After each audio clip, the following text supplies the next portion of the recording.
네, 안녕하십니까. JTB 특집 명사특강의 서주영입니다. 여러분은 어느 때 가장 자신이 만족을 느끼십니까? 아무래도 좀 다양한 대답들이 나올 것 같은데요. 오늘 소개해드릴 분은요. 자신이 가장 만족을 느끼는 이 순간은 다른 사람의 건강을 지킬 때라고 합니다. 서양의학을 전공하고 한의학과 대체의학까지 능통해서 이 통합의학의 선구자로 불리는 차의과학대학교 전세희 석자 교수인데요. 이분이 일평생 건강에 대해서 한 우물을 판 결과 진짜 건강을 지키는 5가지 방법에 대해 건강 메시지를 전하고 있습니다. 오늘 이 시간 100세 시대 장수 비결에 대해 알아볼 텐데요. 전세일 교수를 큰 박수로 맞아주시기 바랍니다.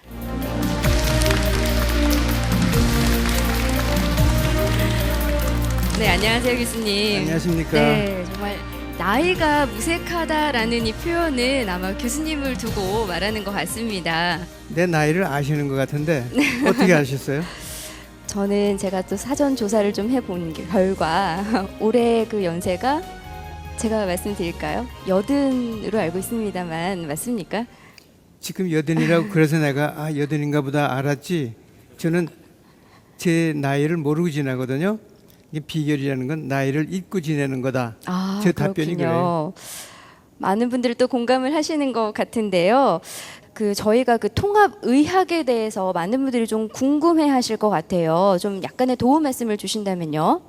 우리가 의학에는 서양의학이 있고 동양의학이 있고 대체의학이 있는데 그 의학을 전부 한데 아우러서 연구하고 또 시술하고 치료받고 하는 그것을 통합의학이라고 그렇게 얘기를 하죠. 네, 다 통틀어서 이 통합의학이라고 일컫는데 교수님께서는 미국 펜실베니아 대학에서 재활의학을 전문의를 획득을 했고요. 또 20여 년간 전임 교수로 재직하면서 그만큼 인정을 받으셨는데 이 통합의학의 길을 걸어오신 이유가 있을까요?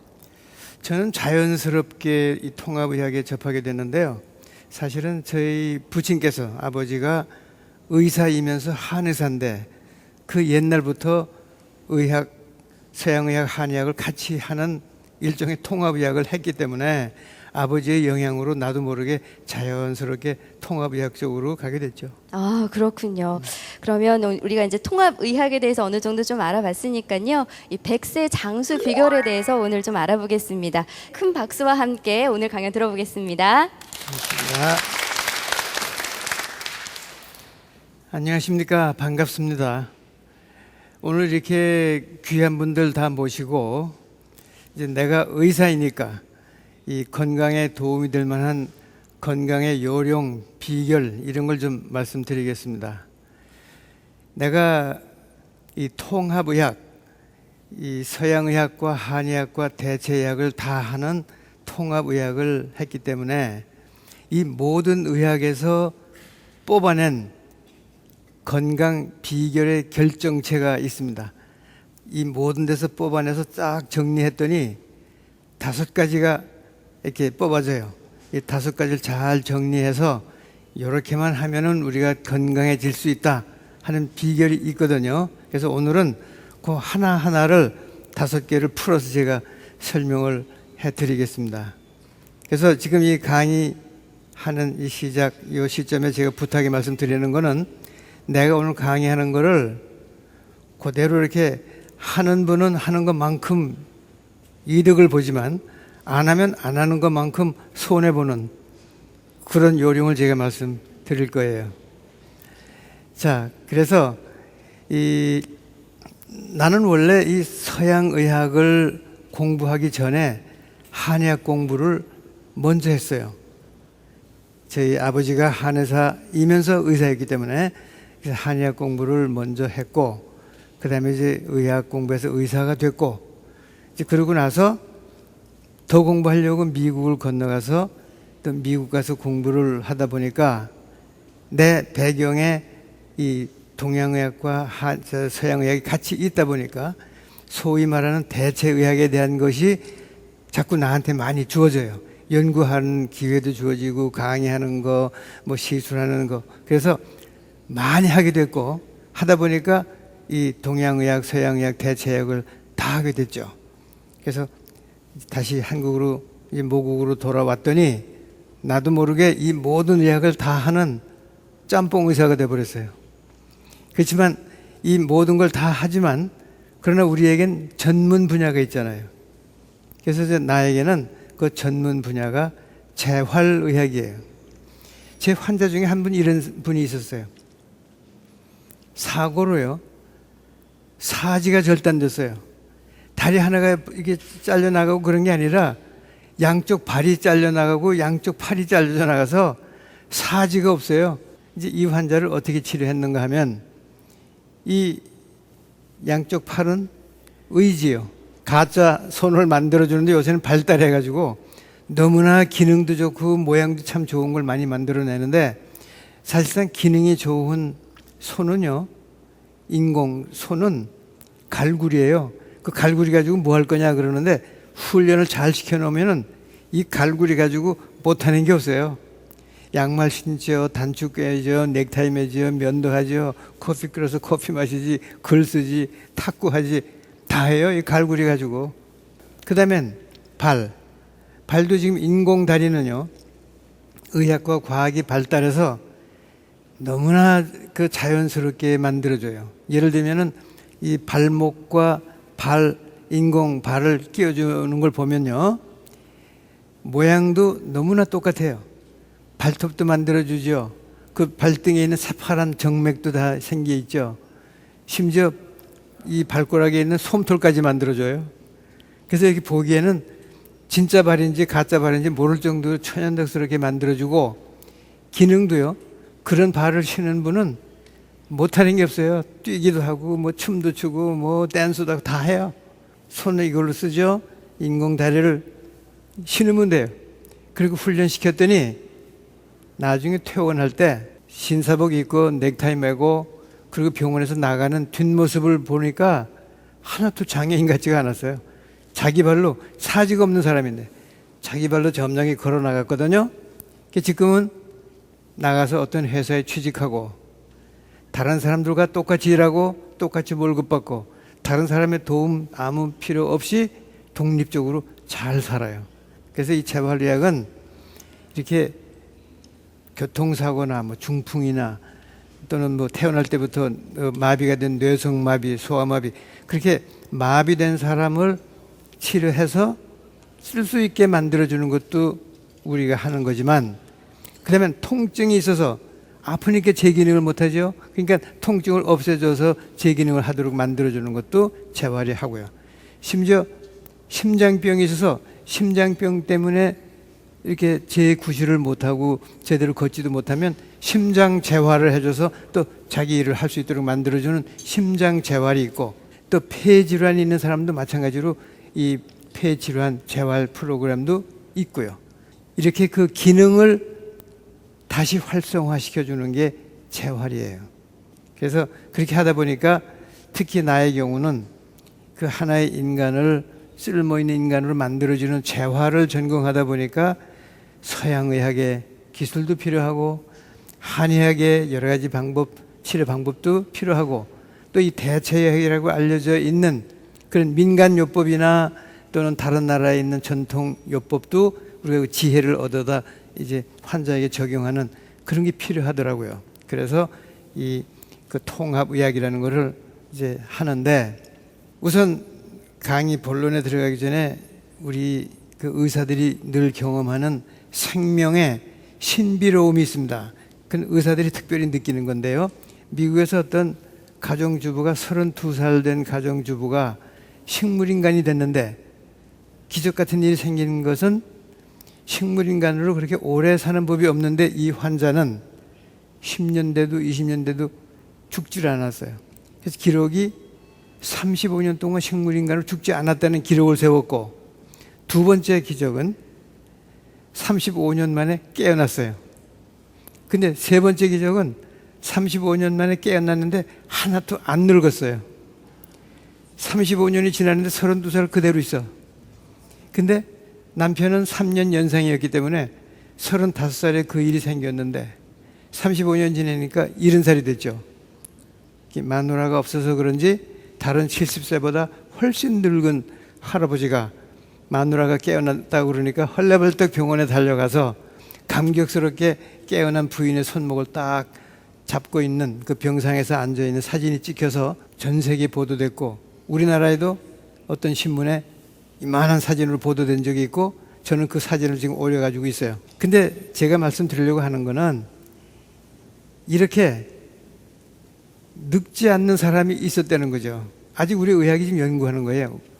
도대체 이 여인에게는 무슨 일이 있었길래, 우리 몸에서 무슨 스위치를 어떻게 건드렸길래 늙지 않고 몇십 년 동안 이대로 있었을까? 지금 우리가 연구하고 있어요. 근데 또 다른 것도 있어요. 내가 본 어떤 환자는요, 8살밖에 안 나는 어린아이인데, 8살. 근데 얼굴 모습을 보면요, 80세가 훨씬 넘은 할아버지 모습인데 8살밖에 안 났거든요.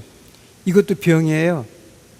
이거는 조로병, 프로제리아라고 하는 진단명인데, 조로병, 빨리 늙는 병이에요. 이런 어린아이는 1년에 10년씩 늙어요. 도대체 그럼 이 어린아이는 몸에서 무슨 스위치를 어떻게 눌렀길래 1년에 10년씩 늙어가나? 그러니까 어떤 사람은 안 늙고 어떤 사람은 빨리 늙고, 이런 게 우리 몸에 있잖아요. 그러니까 이런 걸 연구하면은 늙지 않고 건강하게 할 수도 있겠다, 이런 걸 연구를 저희가 하는 거죠. 하여간 이렇게 신비스러운 건 말도 못하게 많은데, 이런 신비스러운 생명을 도대체 우리는 그럼 몇 살까지 가지고 있는 게 정상일까? 즉, 사고도 안 나고 병도 안 나서 프로그램 된 대로 사는 걸 우리가 자연 수명이라고 그래요. 우리가 몇 년까지 살도록 돼 있어요. 프로그램이 돼 있다고요. 그걸 자연 수명이라고 그러는데, 현재 연구에 의하면 우리의 자연 수명은 120년이에요. 120년까지 살도록 돼 있어요, 우리 생명이. 근데 그 120년을 지키지 못하고 자꾸 뺏겨서 줄어드는 거지, 우리는 120년을 살도록 돼 있어요. 고등동물은 성장기에 5배를 살게 돼 있어요. 성장 10년 하는 동물은 50년, 성장을 1년 하는 동물은 5년. 근데 사람은 많은 연구를 해보니까 24살까지는 몸의 어느 부분이 아직도 성장하는 부분이 있지만, 24살이 넘으면 몸의 아무 부분도 성장하는 부분이 없어요. 그러니까 성장이 완전히 끝나는 걸 우리가 24살로 치면은 5배 곱하면 120이 돼요. 그래서 우리는 120년 살도록 프로그램이 돼 있는데, 우리가 뭘 제대로 못하고 120년에서 자꾸 뺏기기 때문에 수명이 줄어드는 거죠. 그러면 어떻게 하면 120년 주어진 생명을 지킬 수 있도록 하는 지혜가 무엇인가? 뭘 어떻게 하면 되나? 이제 요거를 제가 오늘 5가지로 하나하나 정리를 할 거예요. 아까 5가지 제대로 하니까 오정법 그랬는데, 제일 첫 번째 제대로 먹기예요. 제대로 먹기. 그래서 제대로 먹으려니까 이제 우리가 이렇게 표현을 하죠. 정식. 그럼 어떻게 먹는 게 제대로 먹냐? 골고루 먹어야 돼요. 골고루.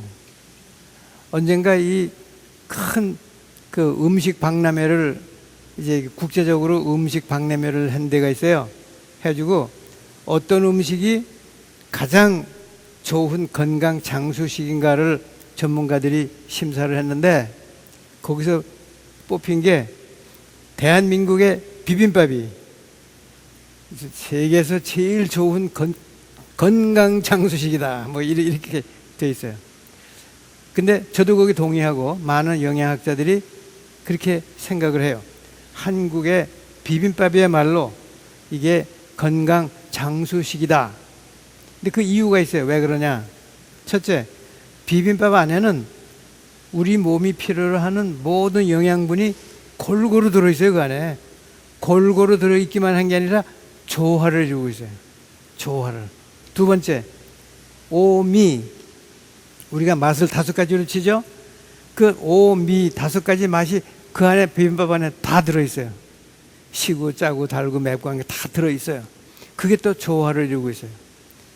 심지어 색깔까지, 모든 색깔이 오방색이 다 들어있어요. 그게 조화를 이루고 있어요. 근데 그런 음식이 전 세계에 없어요. 비빔밥밖에. 여기서의 우리가 익혀야 되는 가르침은 바로 뭐냐면 골고루 잡수십시오 하는 거죠. 꼭 비벼 잡수십시오가 아니에요. 골고루 잡수십시오 하는 거예요. 그래서 요령은 하루 온종일 내 뱃속에 들어오는 음식이 비빔밥처럼 골고루 섞여 있기만 하면 되지 꼭 이렇게 비비라는 뜻은 아니에요. 골고루 잡수세요. 두 번째, 제대로 움직이기, 운동하기죠. 운동. 이 정동. 자, 여기도 운동이 많은데 또 중요한 게 있어요. 음식도요, 요리 있죠. 아주 비싸고 맛있고. 근데 요리는 건강식이 아니에요. 요리가 나쁘다는 뜻이 아니에요. 요리만 두 끼, 세 끼 계속 못 먹어요. 비싸고 맛있죠. 그렇지만 그게 건강식이 아니에요. 그냥 즐기기 위한 이벤트성, 즐기기 위한 음식이에요. 요리는. 그러나 건강식이 아닌 것처럼 운동도 이 무슨 골프라든가 또는 뭐 정구라든가 그리고 우리가 알고 있는 여러 가지 뭐 운동들이 이제 볼링도 그렇고 뭐 스키도 타고 그런 거는 지금 내가 얘기하는 운동이 아니다. 그럼 그게 운동 아니면 뭔데? 그리고 질문할 거예요. 그 얘기는 그게 나쁘다든가 운동이 아니라는 뜻이 아니고 그거는 즐기기 위한 운동, 오락성 스포츠라고 이렇게 치고 진짜 우리를 건강하고 장수하게 만드는 운동은 따로 있다 하는 걸 내가 강조하려고 그러는 거예요. 그러니까 요리만 계속 먹으면서 절대 장수할 수 없어요. 근데 운동도 이렇게 즐기면서 하는 그런 오락성 스포츠는 좋아요. 그대로도 좋은데 그러나 우리를 장수하게 하는 운동은 별도로 있다. 그게 바로 뭐냐 하면 이래요. 우리는 누구나 자기도 모르게 우리 몸 안에 운동 부족인 부위가 있어요. 운동이 부족해 우리 몸에. 근데 우리가 다 모르고 지내. 심지어 운동하는 사람조차도 운동 부족인 부위가 우리 몸 안에 있어요. 바로 거기가 어디냐면 운동 부족한 부위가 모든 사람이 똑같은 부위야. 다 그 자리에. 거기가 어딘가 하면 여기야. 목 아래 가슴팍이 등 뒤에 날개뼈 있는데 어깨. 요 부위가 운동이 부족해요. 이유는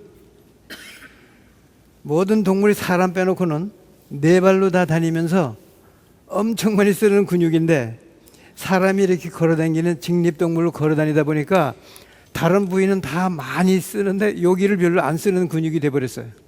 그래서 항상 운동이 좀 부족해요 여기가.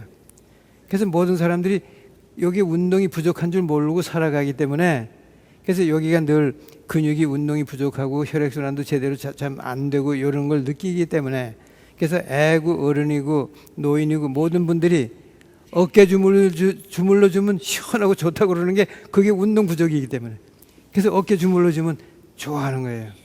여기가 혈액순환이 다른 데 비해서 부족하기 때문에 상대적으로 운동의 조화가 이루어지질 않아요. 딴 데는 운동하는데 여기 이만큼밖에 안 되니까. 그래서 여기도 운동을 시켜줘야 우리 몸 전체에 운동의 조화가 일어나요. 그래서 요령이 바로 뭐냐면 여기를 특별히 운동을 해주는데 뭐 그냥 땀을 흘리면서 비지땀을 흘리면서 씩씩거리면서 하는 그런 운동을 해야 되는 게 아니고 비타민처럼 살짝 해주면 되는 거예요. 우리가 비타민이 부족하면 병나고 사람이 죽는데 비타민을 보충하기 위해서 숟가락으로 막 퍼먹는 비타민 없잖아요. 야만큼만 털어놔주면 그걸로 충분하고 건강해지고 그거 없으면 병나잖아요. 그것처럼 이 운동도 살짝 해주면 되는데 그걸 안 하니까 문제가 되고 그거 해주면 도움이 되는데 그래서 이 상체 운동을 하는 게 요령인데 비타민처럼 부족하면 안 돼요. 늘 해야 되는데 그 운동을 그럼 어떻게 해야 되느냐 그 요령이 있어요. 그래서 이 운동은 오늘 내 강의가 이제 끝나면서 듣는 분들은 강의 끝나자마자 다 하라는 운동인데 내가 보여드릴게요. 이렇게 해야 돼요. 이 상체 운동을 하기 위해서 이렇게 하면 돼요. 팔을 앞으로 나란히 하는 자세로 지금도 해보셔도 돼요. 팔을 앞으로 나란히 이렇게 하고 어떻게 하면 되느냐면 이렇게만 하면 돼. 이렇게 그 가슴 앞뒤로 느껴지죠. 이렇게 하고 그다음에 팔을 양옆으로 벌린 다음에 이렇게 지금 하면 그 자리에서는 어려우실 거예요.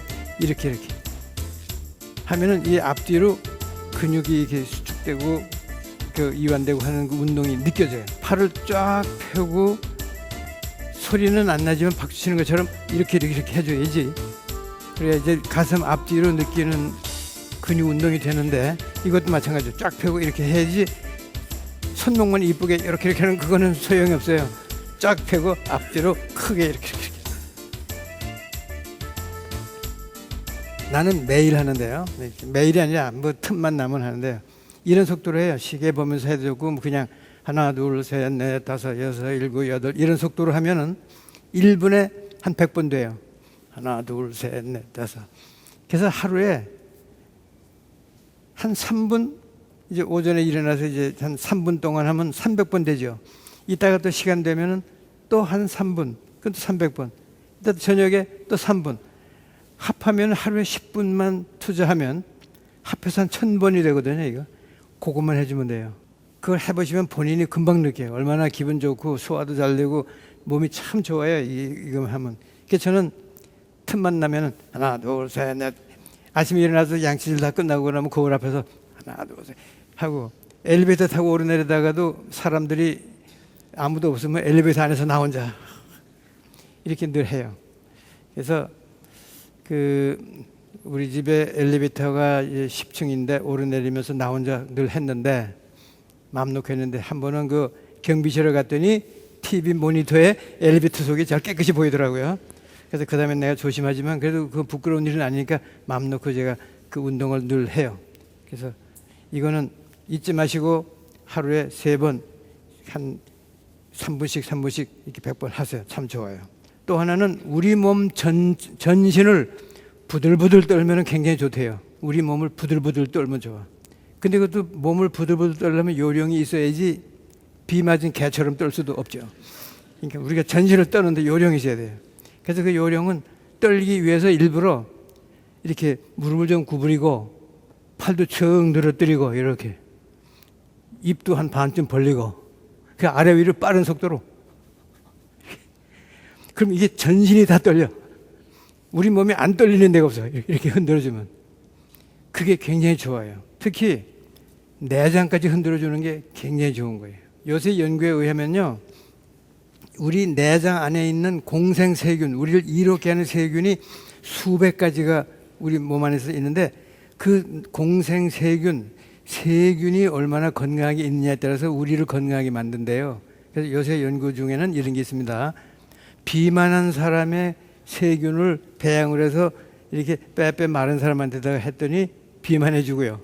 또 이렇게 아주 날씬한 사람의 공생세균을 배양을 해서 비만한 사람한테 넣어줬더니 이렇게 날씬해지더래요. 그러니까 그런 것이 이 우리 몸 속에 있는 그 공생세균의 그 영향이 크다 이렇게 돼 있죠. 근데 이런 운동을 해서 장까지 움직여주는 거는 그 환경을 자극해 줌으로써 이 또 내장도 튼튼하고 내장 속에 있는 공생세균의 환경도 자극해 주는 좋은 점이 있어요. 그래서 부들부들 떠는 거. 근데 이건 조금 남복이 그러니까 혼자 계실 때만 주로 하시고 이건 아무 데서나 하셔도 좋으니까 틈나는 대로 하시고. 그래서 운동 중에 날갯짓 운동과 부들부들 떠는 거 이건 잊지 마시고 그 매일 해주시기 바라고요. 그 다음에 세 번째로 정심. 그러니까 이 마음이죠. 마음 쓰기. 정심 참 중요해요. 마음 쓰기. 마음을 어떻게 가져야지 우리가 건강한가? 많죠. 뭐 여러 가지 방법들을 소개받고 우리가 다 들었을 거예요. 근데 제일 중요한 거는 마음이 긍정적이래야 돼요. 우리 몸이 마음 먹기에 달려서요, 사실은. 그러니까 마음을 이렇게 먹는데 이렇게 안 변해요. 마음 먹기에 따라서 그리로 변해가요. 그러니까 우리가 마음 먹는 게 참 중요해요. 우리가 새로운 약이 하나 발명되면은 꼭 거치는 실험이 있어요. 이 약이 얼마나 효과 있나 이제 검사하기 위해서 이렇게 해요. 예를 들면은 허리 아픈데 먹는 좋은 약이 나왔다. 새로운 약인데 이미 다 다른 뭐 동물 실험이고 뭐고 다 그 거쳤지만 이제 사람에게 어떤 정도, 어떤 효과, 어떤 부작용이 있나 이걸 마지막으로 검사하는데 사람을 가지고 이제 임상으로 이제 할 때는 이렇게 모집을 해요. 좋은 약이 나왔는데 이거를 원하시는 분은 와서 우리가 무료로 치료를 해드리고 이건 또 실험의 일부이기 때문에 돈까지 드립니다 하면 많은 분들이 오세요. 그 실험을 이렇게 하죠. 예를 들면 200명이 왔는데 100명은 진짜 약을 주고 다른 100명은 그 약하고 똑같이 생겼지만 약 성분이 안 들은 가짜 약을 줘요. 그러면 이제 먹는 사람도 어떤 약이 진짜인지 가짜인지 몰라야 되고요. 주는 사람도 어떤 약이 진짜인지 가짜인지 모르게 주게 돼 있어요. 그럼 이제 다 먹은 후에 이 검사하는 뒤에서 실험을 담당한 사람만 어떤 사람이 무슨 약 먹는지 알게 돼 있어요. 분석을 해봐요. 그러면 진짜 약을 먹은 사람이 뭐 85%가 낫다. 그러면 그걸 그렇게 통계를 잡으면 되는데 이 실험하는 사람들의 관심을 가진 것 중에 하나는 가짜 약을 먹은 사람들이 어떤 반응인가. 약 성분이 하나도 안 들었어요. 그냥 가짜 약이 뭐 설탕이나 뭐 밀가루 섞어놓은 이런 건데 모양은 똑같은 거 이걸 주죠. 그거 먹어요. 근데 놀랍게도요. 가짜 약을 먹은 사람들이 한 30%, 35%가 나아요. 약 성분은 하나도 없는데 나아. 아픈 게 없어지고. 이렇게 나은 거를 우리가 뭐라 그러는가 하면 위약 효과, 위약, 가짜 약 효과, 플라시보 효과라고 이름이 붙어 있어요. 플라시보 효과가 있어요. 그렇기 때문에 이 실험을 통해서만이 이 약의 진짜 효과는 얼마고 가짜 효과는 얼마인지 알지 덮어놓고 먹고 좋아졌다고 하는 것만으로 그 약의 효과라고 얘기를 안 하는 이유가, 믿어주지 않는 이유가 거기 있어요. 그래서 이 우리 한간에서 이 치료가 좋다, 저게 좋다, 이거 먹으면 좋다 하는 걸 과학자들이나 의학자들이 그대로 받아들여지지 않는 거는 이 실험을 거치지 않았기 때문에 그냥 심리적으로 그냥 이거 좋다고 그러니까 좋아지나 보다 해서 좋아지는 것도 좋아진 거기 때문에 그건 약 효과가 아니거든요. 그런데 중요한 게 뭔지 아세요? 가짜 약을 먹고 나은 사람들만 따로 모아서 조사해봐요. 어떤 사람이 낫는가. 공통점이 있어요. 이 약을 먹으면 틀림없이 날 거다 하고 확신을 가진 사람에게만 그 반응이 생겨요. 이걸 먹으면 틀림없이 날 거다 하는 자신, 확신을 가진 사람에게만 그 반응이 생겨요. 이거 먹으면 날까 뭐 이런 사람한테 그 반응이 안 생겨요. 이거 먹으면 틀림없이 날 거다 하는 확신을 가진 사람에게만 그 반응이 생기는데 또 놀라운 게 있어요. 그렇게 그 가짜 약을 먹고 나은 사람들의 혈액을 뽑아서 검사해 보면요. 그 혈액 속에 예를 들면 아픈데 먹는 약을 먹었으면 아픈 걸 없애주는 호르몬 같은 것이 잔뜩 나와 있어요. 호르몬이 나와 있어요. 안 아픈 호르몬이. 그러니까 그 무슨 얘기가 되냐 하면 이 약을 먹으면 틀림없이 날 거다 하는 확신을 가지면 우리 몸에서 통증을 없애주는 호르몬이 쓱 분비가 돼서 진짜로 없애주는 거예요. 그 환자 자신은 아직 통증이 있는데 안 아파진다고 얘기한 게 아니고 이거 먹으면 날 거라는 생각을 확신을 갖다 보니까 우리 몸에서 통증을 없애주는 호르몬이 나와서 실제로 없애주는 거예요. 그러니까 그 얘기는 뭐냐면 바깥에서 먹은 약의 효과가 아니고 내 몸 안에 있는 자연적으로 있는 약을 끄집어내서 썼다는 얘기인데 그걸 끄집어내는 건 내 마음이라는 얘기예요. 그렇기 때문에 바로 마음 먹게 해달랬다는 거는 그만큼 중요한 거예요. 우리 몸 안에 들어있는 호르몬이 이렇게 내 마음으로만 끄집어낼 수가 있기 때문에 그래서 이게 그 마음이 굉장히 중요한데 혹시 이런 걸 보시는지 모르겠어요. 우리 스트레스 참 싫어하죠. 스트레스 다 피하려고 그러는데 사실은 스트레스가 우리를 싱싱하게 건강하게 만들어줘요. 스트레스를. 볼래요? 그 어물전에 가서 산 물고기들 파는데 한번 보세요. 특히 미꾸라지 통을 보세요. 미꾸라지 통 안에 미꾸라지가 수십 마리 왔다 갔다 하는데 그 안에는 꼭 험상궂은 메기 한 마리씩 집어넣어요.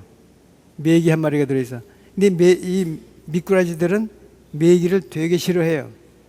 메기는 왔다 갔다 하지만 미꾸라지들은 그 피하느라고 정신 들여서 스트레스 받고.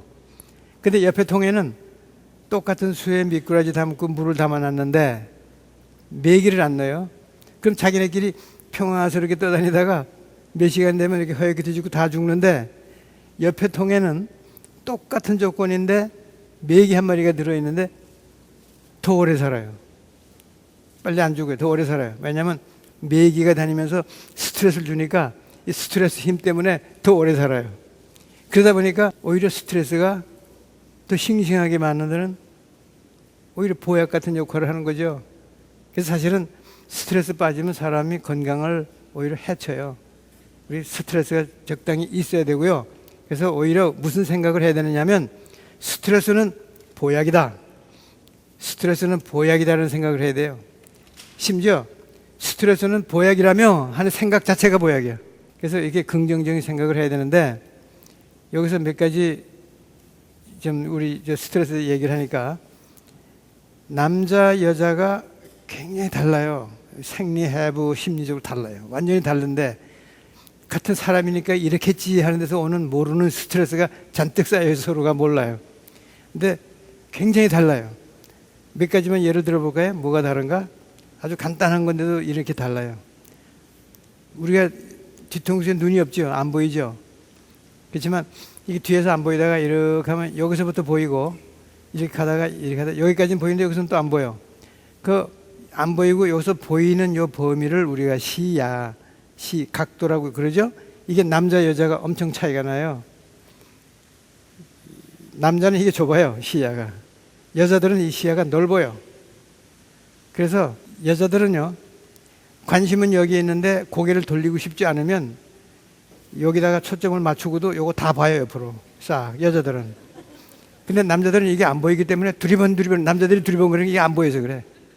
남자들은 자기도 모르게 두리번 여자들보다 훨씬 두리번거려요. 이게 좁아가지고. 이게 남녀의 차이가 우선 그 차이가 있죠. 머리도요. 남자는 한 번에 하나씩의 머리예요. 여자들은 동시다발적이에요. 그러니까 여자들은 동시에 몇 가지를 할 수 있는 머리고 남자는 한 번에 하나씩 해지되는 머리. 그 차이가 있어요. 연구해봤더니 양치질 하는 것들을 보면요. 남자들은 양치질 할 때 그거 하나에만 충실해. 이것만 해. 이거. 딴 거 못 해요. 근데 여자들은 이거 하다가 눈에 띄면 이 손으로 딴 거 다 해. 이렇게. 남자들은 그거 절대 못 하고요. 그러니까 한 번에 하나씩. 그리고 예를 들면은 차 몰고 가다가 가족들이 이제 애들은 뒤에서 노래도 하고 빽빽거리고 놀고 그럼 지도 좀 보자. 길을 잘못 들었나 보다 하고 애기 아빠가 지도를 보는데 애들이 막 그냥 노래 부르고 빽빽거리면 대부분의 애 아빠들이 뭐라고 그래요? 애들한테 소리를 버럭 질러요. 조용하라고. 지도 보고 있는데 시끄러운 거하고 상관없잖아요. 근데 시끄러우면 안 보여, 남자들은. 왜냐하면 이 시끄러운 소리를 뇌가 처리하느라고 보이는 게 방해가 돼. 한 번에 하나씩의 머리이기 때문에. 그리고 또 다른 차이 중요한 게 있어요. 그게 바로 뭐냐면은 동물학자들이 동물 가지고 연구를 해봤더니요. 다 이렇게 뭐 오리나 새나 짐승이 암놈, 순놈이 짝이 있는데 이상하게 닭은 시골에 갔더니 수탉 하나가 암탉을 잔뜩 거느리고 다니는 이상한 집단이에요. 왜 수탉 한 마리가 암탉을 여러 마리 수탉 암탉이 짝을 이렇게 다니질 않아. 닭은. 그래서 이상해서 계속 관찰해 봤더니 수탉끼리 엄청 싸워요. 그러다가 서열이 매겨진대요. 1등부터 10등까지 이 수탉이 기억을 한대. 서열을. 우리가 머리 나쁘면 뭐 새대가리, 닭대가리 그러는데 닭도 10등까지 다 기억을 해요. 해가지고 1등이 그 암탉을 거느리고 다니고요. 1등이 없어지면 2등이 가고 2등이 오면 3등이 가는 질서가 있어요. 그래서 그러기 위해서 서로 싸워야 돼. 순서를 매기기 위해서. 그러다 보니까 동물학자들이 궁금해요. 그 한 마리가 여러 암탉을 거느리고 다니면서 어떻게 그러면 교미할 때 무슨 질서가 있나를 또 궁금해한 거죠. 그랬더니 이런 게 발견됐어요. 수탉이 어떤 암탉하고 몇 번만 교미를 하면 그 암탉하고는 교미를 안 해요. 다른 암탉하고 계속 교미를 하는데 그 암탉하고는 몇 번밖에 안 해. 그 참 이상하다. 그래서 다른 동물도 그런가 연구를 해봤어요. 소, 개, 염소, 말, 돼지, 양 했더니 그 동물도 똑같아요. 같은 암놈한테는 몇 번 교미하면 안 하고 상대가 바뀌면 계속 교미를 하는 게 순놈들이에요. 그래서 결국 동물학자들의 결론은 이 순놈의 본성은 자손을 많이 퍼뜨리기 위해서는 많은 대상에게 씨를 심어야지 많이 퍼지지 한 대상에게만 집중적으로 심는 것은 비효율적이다.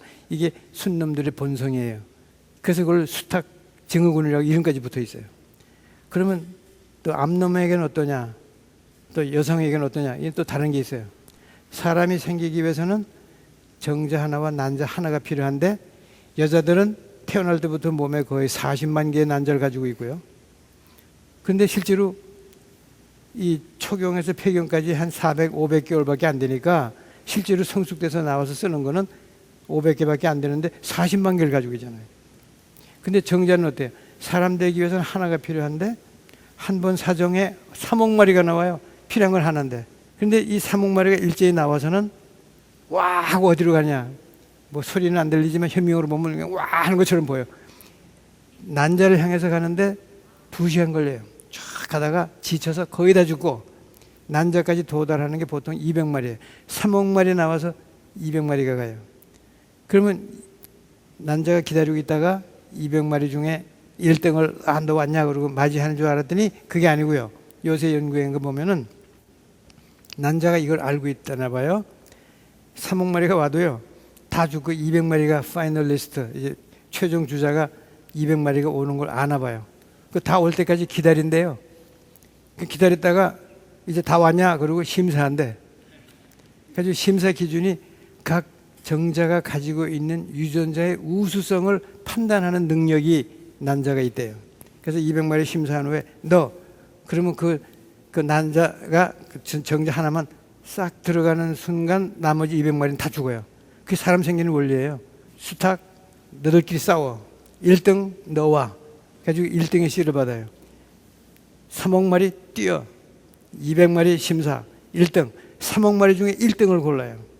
그렇기 때문에 암놈의 본성은 후손을 퍼뜨릴 때 가장 질이 우수한 후손을 퍼뜨리겠다는 본능이 있어요. 순놈은 숫자적으로 많이 퍼뜨리겠다는 본능. 암놈은 아주 우수한 그 후손을 퍼뜨리겠다는 본능이 있어요. 이게 바로 우리 속에 숨어있는 본성의 차이점인데 그것이 숨어있는 스트레스지만 다 받아들이고 그냥 우리 사회적으로 이렇게 지내는 숨어있는 스트레스가 그런 게 있어요. 어쨌든 마음에 대한 거는 긍정적으로 우리가 받아들이고 스트레스는 보약이다 하는 그런 태도.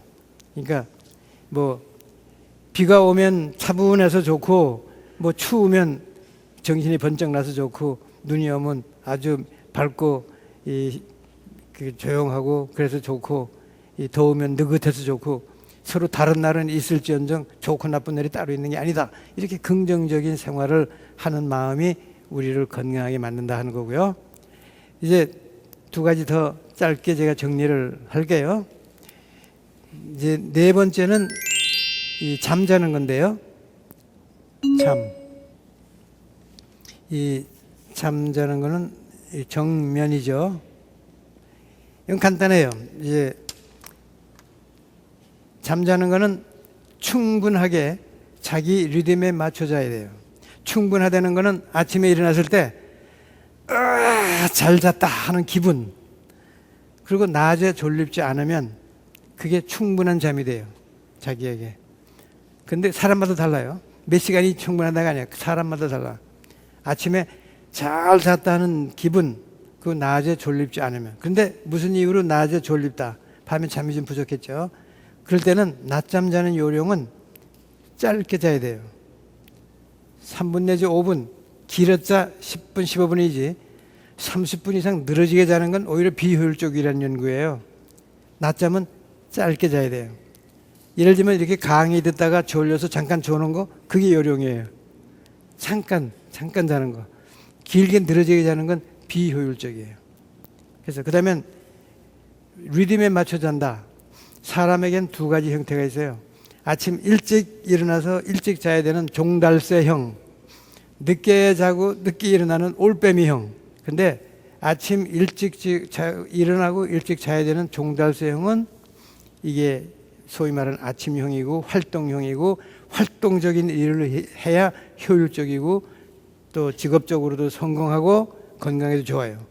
근데 반대로 밤 10시, 11시, 12시 되면 점점 말똥말똥해지는 사람, 새벽 2시, 3시까지 말똥말똥해지는데 아침에 9시, 10시가 돼도 일어나기 싫어하는 올빼미형, 이런 사람들은 창의적인 사람들이에요. 많은 창작적인 일을 하고 그런 사람들은 대부분 올빼미예요. 뭐 글 쓰고 뭐 이 그림 그리고 작곡하고 이런 사람들은 전부 올빼미 형들이에요. 그러니까 올빼미는 창의적인 사람이고 종달새 형은 활동적인 사람이기 때문에 자기 리듬에 맞춰서 살 때 건강하고 효율적이고 성공하고 그래요. 그래서 잠은 이렇게 자기 리듬에 맞춰서 충분히 자라. 여기 하나 더 강조하고 싶은 거는 잠자는 동안에 면역력을 축적하는 시간이에요. 이게 잠잘 때 우리 몸에 면역력이 쫙 생겨요. 잠을 못 자면 면역력이 떨어져요. 특히 그 호르몬 멜라토닌이라는 호르몬은 야행성에 밤에만 나와요. 그거는 해 뜨면 안 나와. 그 호르몬이 밤에만 나오는데 그 호르몬은 우리 몸에 망가진 세포를 수리하는 호르몬이고요. 이게 이제 면역력을 키워주는 그런 현상이 잠에 생기기 때문에 잠을 충분히 자야 면역력이 생기고 망가진 세포를 수리하고 그래서 이 만성병도 안 생기고 건강해져요. 그리고 꿈은 누구나가 한 2시간 내외 다 꿔요. 토막토막 꿈을 꾸는데 합하면 한 2시간 꾸는데 꿈을 안 꾸면 정신질환도 오고 사람이 죽어요. 근데 다행히 모든 사람이 자기가 기억은 못해도 다 꿈을 꿔요. 그래서 이 꿈의 질이 좋아야지 꿈의 질이 나쁘다는 건 꿈꾸는 동안에 밤낮 두들겨 맞고 도망다니면 꿈꾸는 동안에도 그냥 가슴 뛰고 숨차고 혈압이 올라가고 건강에 안 좋죠.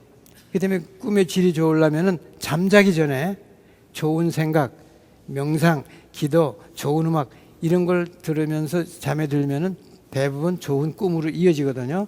그래서 그 잠자기 전에 그런 시간을 가지면서 자면은 좋은 꿈잠으로 이어지고 나는 꿈을 안 꾸는데 걱정하지 마세요. 그거 다 꾸는 거고 기억을 못 하는 거니까. 그래서 이제 꿈은 좋은 꿈을 유도하면서 자라 하는 거고. 마지막으로 이 숨쉬기. 자, 우리 이 몸은요 60조 엄청 많은 수죠. 60조 개나 되는 세포가 우리 몸을 이루고 있어요. 그러니까 우리 이 몸은 60조나 되는 인구를 거느린 거대한 나라나 마찬가지예요. 그럼 그 세포 하나하나가 건강해지 내가 건강하잖아요. 근데 그 세포 하나하나가 끊이지 않고 영양 공급과 산소 공급을 해줘야 되거든요. 그거 먹고 사니까. 그러면 호흡은 우리가 여기서 하는데 그게 어떻게 세포까지 가야 되죠. 그렇기 때문에 호흡이라는 게 엄청 중요해요. 호흡이. 그래서 이 호흡에는 이런 게 있어요. 숨을 들이셔서 산소가 여 폐까지 들어왔다가 여기서 탄산가스하고 교환해가지고 다시 바깥으로 탄산가스 나가는 이게 1차 호흡이에요. 폐에서 산소 교환이 되는 게 1차 호흡. 그러면 이게 산소가 녹아 들어가서 혈액으로 쭉 돌다가 그게 쫙 깊숙이 세포가 가지고 세포가 호흡하게 하는 게 2차 호흡인데 중요한 건 요 2차 호흡을 제대로 해야지 우리가 건강한데 그 2차 호흡을 위해서 내가 뭐 해줄 수 있는 게 있는가? 그게 있어요. 그 2차 호흡을 우리가 뭘 하면 그 2차 호흡, 세포가 호흡을 하게 해줄 수 있는가? 그게 바로 이 가슴이 호흡하는 걸 우리가 흉식 호흡이라고 그래요. 이렇게 시근덕거리면서 호흡하는 거 1차. 근데 복식 호흡은 배를 후물렁거리면서 하는 호흡이 복식이잖아요. 근데 여기 이제 의학적으로 차이가 있어요. 이 흉식은요, 흉곽내 압력이 하면 이게 올라가죠. 그러면 신경 반사로 이 말초 혈관이 수축이 돼요. 흉곽내 압력이 이렇게 올라가면은 말초 혈관이 수축되니까 혈압이 올라가죠. 얼굴이 시뻘개지고 혈압이 올라가요. 하면. 근데 이 복식 호흡은 이 흉곽내 압력이 이렇게 음압으로 내려가면요. 신경 반사가 이번엔 반대로요. 말초 혈관을 확대시켜요. 쭉 확대시키니까 혈액이 말초까지 들어가. 세포 있는 데까지 쫙 산소와 영양이 들어가면서 세포가 그걸 빨아들여요. 그렇기 때문에 이 복식 호흡은 흉곽내 호흡을 음압으로 해주는 효과가 있고 신경 반사로 말초 혈관을 확대시켜주고 말초 혈관을 확대시켜주니까 피가 깊숙이 세포와 조직까지도 가는 효과가 나는 거예요. 그래서 우리가 보통 우리 몸이 이렇게 긴장되고 스트레스 쌓이면은 이렇게 혈관이 수축되니까 산소가 부족해지죠. 그럼 세포들이 산소 보내달라고 막 아우성 치면은 우리 꼭대기에서 뇌가 알았다고 산소 보내주겠다고 해서 우리가 하는 게 한숨이에요. 한숨 푹푹 쉬는 게 바로 그 2차 호흡 효과 내는 거예요. 푹 한숨을 쉬면은 말초혈관이 확대되고 그리고 혈액이 가서 산소하고 그 영양분이 공급이 되죠. 그래서 그 한숨이 나쁜 거 아닌데 그 좋다고 밤낮 그러고 댕길 수가 없잖아요. 그렇기 때문에 그것도 요령이 어떻게 하면 그러면 그 요령이 있을까 해서 정식으로 하는 게 복식 호흡이에요. 그래서 복식 호흡도 요령은 간단해요. 요령은 이렇게 하시면 돼요. 편안한 자세로 그냥 보통은 이제 앉아서 하는 게 제일 편하니까 서서 이렇게 하는 것보다는 그래서 편안한 자세로 앉아서 들이쉴 때는 코로 들이셔요. 천천히 이제 코로 들이쉬죠. 이게 사실은 공기는 여기밖에 안 들어가지만 마치 공기가 배로도 들어가는 것처럼 상상하면서 천천히 들이마시고 내쉴 때는 코로 내쉬는 게 아니고 입술로 휘파람 부는 것처럼 입술을 오므리고 앞에 촛불을 켜놓고 꺼지지 않을 정도로 부는 거예요. 꼭 촛불을 켜놔야 되는 게 아니고 마치 촛불을 켜놓고 부는 것처럼 그런 식으로 이렇게 천천히 불어내요. 그 다 분 다음에는 스탑. 참을 수 있을 때까지 참고 숨이 차면은 다시 코로 들이쉬고 그 다음에 아까 그걸 되풀이 이렇게만 해주면 돼요. 그러면 아까 그 2차 호흡의 효과가 나타나요. 천천히. 그거 시간이 안 되는 사람 어디 있어요? 휴식 시간에 차 타고 앉아서 뭐 버스 타고 앉아서 전철 타고 앉아서 얼마나 시간이 있거든요. 그걸 그렇게 하면 하는 것만큼 좋은데 그래서 그거를 이게 복식 호흡을 하루에 몇 번씩 틈나는 대로 하면은 2차 호흡이 되면서 좋아요. 우리 몸의 세포가요. 우리 몸의 세포가 1초에 똑딱하는 1초에 1000만 개가 죽어요. 우리 몸에서 1000만 개가 우리 몸에서 죽어나가요. 세포가. 그래서 하루 종일 죽어나가는 세포를 접시에 담으면 한 접시예요. 우리 몸에 한 접시가 떨어져 나가는데 떨어져만 나가면 며칠만 되면 다 없어지잖아요. 근데 그게 떨어져 나가는 수만큼 새로 생겨요.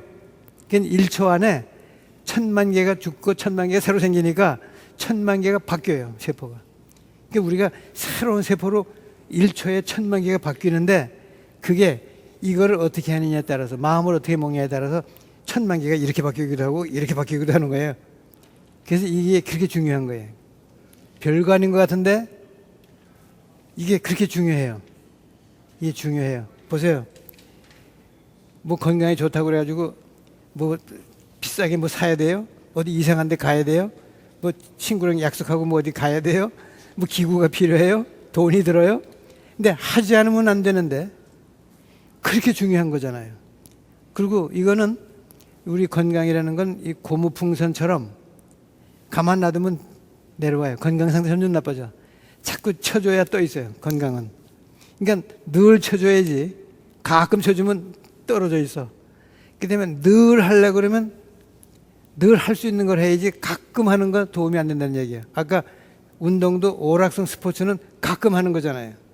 그러나 이거는 늘 해야 되잖아요. 온종일 해야 되잖아요. 돈 안 들죠. 내 몸으로 하죠. 늘 할 수 있죠.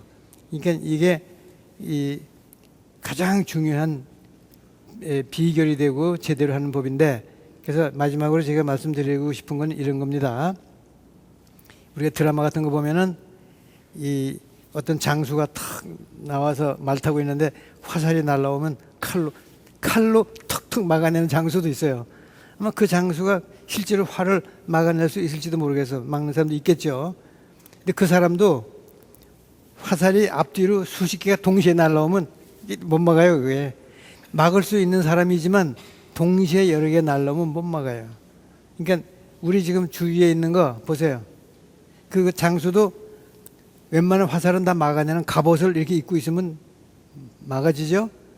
우리 주위의 공기 다 오염됐죠. 물이 다 오염됐죠. 음식이 다 오염됐죠. 전자파가 엄청 많죠. 스트레스가 엄청 많죠. 그러니까 우리 몸을 해치려고 하는 거는 매 순간 엄청 많은 화살처럼 날아오는데 그걸 일일이 장수가 화살을 막는 것처럼 뭐 이거 좋다면 이거 나쁘다면 이거 막는 게 이게 불가능해요. 우리도 웬만한 건 다 막아내는 건강의 갑옷을 하나 갑옷 쓰고 갑옷을 입으면 웬만한 건 다 막아내는 건강의 갑옷 그 하나씩 이렇게 쓰고 있어야지 웬만한 건 막아내고 커다란 거 하나 둘씩을 하거나 안 하는 지혜가 필요한데 이게 바로 건강의 갑옷. 이것만 제대로 하는 한 웬만한 건 다 막아지거든요. 이거 말고 커다란 거 한두 개 해야 되는 그런 지혜가 필요해서 이 건강 5종법은 바로 건강의 갑옷이다. 웬만한 거 다 막아내는. 그래서 오늘은 우리 귀한 분들 다 모시고 건강의 갑옷 하나씩 선물로 드리고 일단 내가 요 강의는 여기서 마치도록 하겠습니다. 감사합니다.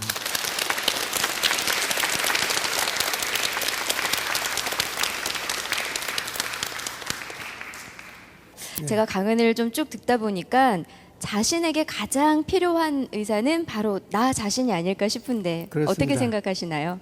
우리가 그 건강을 위해서는 나에 대한 것을 가장 잘 아는 게 내 몸이고 나예요. 내가 어디가 잘못됐다는 걸 느끼고 아는 건 나이고 또 내 상태를 좋게 만드는 것도 사실은 나 자신이지. 그러니까 그 내가 아닌 다른 사람으로 하여금 나의 문제를 찾아내고 또 다른 사람이 나로 하여금 하게 하는 것보다는 내가 잘못된 것을 알아차리고 내가 하는 게 제일 좋은 방법이기 때문에 나는 항상 내가 내 몸의 의사다. 그러니까 내가 알아차리고 내가 하는 게 제일 좋겠다. 그러나 이제 또 나 이상의 어떤 지혜가 필요할 때 그때 가서 이제 전문가한테 이렇게 문의도 하고 하는 그런 지혜가 필요하다 하는 생각입니다.